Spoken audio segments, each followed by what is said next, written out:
ബേലൂർ മഖ്ന വീണ്ടും ജനവാസ മേഖലയിൽ നിലവിൽ ആനയുടെ സാന്നിധ്യം പെരിക്കല്ലൂരിലാണ്. വനംവകുപ്പ് സംഘം പെരിക്കല്ലൂരിലേക്ക് നീങ്ങുന്നുണ്ട്. വിവരങ്ങളുമായി അനൂപ് KR ചേരുകയാണ്. അനൂപ്, ഈ ബേലൂർ മഖ്ന ദൗത്യം തുടങ്ങി 10ാം ദിവസം വീണ്ടും ജനവാസ മേഖലയിൽ കാട്ടാന എത്തുന്നു. എങ്ങനെയാണ് സാഹചര്യം? വിവരങ്ങൾ.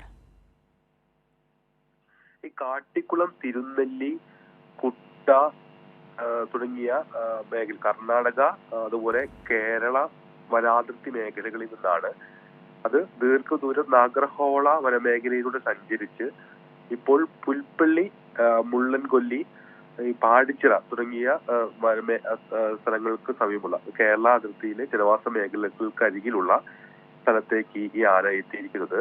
കബനി നദി അങ്ങനെയെങ്കിൽ മുറിച്ചു കടന്നായിരിക്കണം ഈ ഭാഗത്തേക്ക്, പെരിക്കല്ലൂർ ഭാഗത്തേക്ക് ആന എത്തിയത് എന്ന് വേണം നമുക്ക് മനസ്സിലാക്കാൻ. ഈ ബാവലി വനമേഖലയിൽ നിന്ന് ഏതാണ്ട് 1.5 കിലോമീറ്റർ നാഗർഹോള വനാതിർത്തിയിലേക്ക് ആന മാറിയതായി 2 ദിവസം മുൻപ് തന്നെ വനവകുപ്പ് ദൗത്യ സംഘം അറിയിച്ചിരുന്നു. എന്നാൽ ആ മേഖലയിലേക്ക് തന്നെ തിരിച്ചെത്തുമെന്ന് പ്രതീക്ഷിച്ച് മയക്കൂടി വയ്ക്കാനുള്ള സംഘവും മറ്റും അവിടെയായിരുന്നു കേന്ദ്രീകരിച്ചിരുന്നത്. എന്നാൽ അത് ഈ കർണാടക വനമേഖലയിലൂടെ തന്നെ സഞ്ചരിച്ച് മറ്റൊരു അതിർത്തിയായ ഈ പെരിക്കല്ലൂർ ഭാഗത്തേക്ക് കബനി നദി മുറിച്ചു കടന്നെത്തിയിരിക്കുന്നു എന്നാണ് ഈ നിലവിലുള്ള സിഗ്നലുകൾ പ്രകാരം കർണാടക വനവകുപ്പിൽ നിന്ന് കേരള വനവകുപ്പിൽ ലഭിച്ച വിവരങ്ങൾ പ്രകാരം നമുക്ക് മനസ്സിലാക്കാൻ സാധിക്കുന്നത്. എന്തായാലും വനവകുപ്പ് സംഘം ഇനി ഈ ഭാഗത്തേക്ക് നീങ്ങാനാണ് സാധ്യത.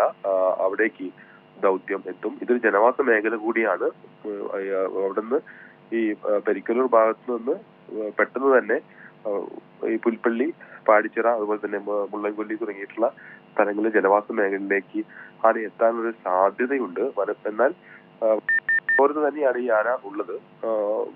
ഇങ്ങനെയൊരു സാധ്യത കൂടി കണക്കിലെടുത്ത് മുള്ളൻകൊല്ലി പഞ്ചായത്തിൽ ഉൾപ്പെടെ ജാഗ്രതാ നിർദ്ദേശം അധികൃതർ നൽകിയിട്ടുണ്ട്. ഏതായാലും ദൗത്യ സംഘം അല്പസമയത്തിനകം പെരിക്കല്ലൂർ ഭാഗത്തേക്ക് എത്തും.